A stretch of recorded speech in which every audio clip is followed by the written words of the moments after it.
भंतेजीला पाणी नाही आणि दारू पिऊन आलेल्या वऱ्हाडाला पाणी घेऊन गेले आणि मला सांगून बी गेले, भंतेजी आता वऱ्हाड आले काय पाणी पाजायला जातो. म्हणलं पाणी? आम्ही तिकडे बैलाला पाजत होतो पाणी, शेळ्याला मेंढ्याला.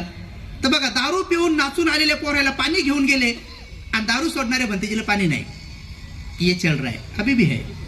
म्हणून थोडं थोडं हळूहळू शिकवायला लागलो लोकांना की काय तुम्ही मुलामुलीचे लग्न धरताना बैठकीमध्ये बसताना कधीतरी अशी सुरुवात केली का?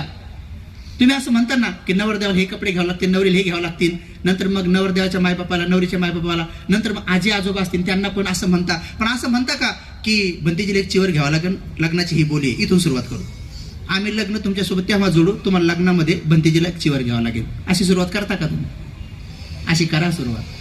आणि मग ते लग्न सांगा मला की ते लग्न, त्या लग्नामध्ये आणि त्यांच्या पोटी जन्माला येणारे जे लेकरं आहेत ते सुसंस्कारी जन्मतात की नाही, आणि बघा ते लेकरं अव्वल बनतात की नाही, प्रत्येक ठिकाणी एक नंबरने येतात की नाही, कारण त्यांच्याकडे संस्कार सुरू झालेला आहे.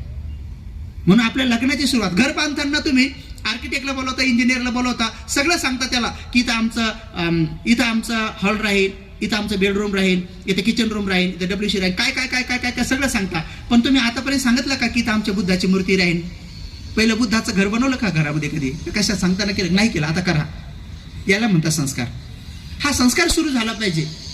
लग्न कार्यात आता नेतात, लग्न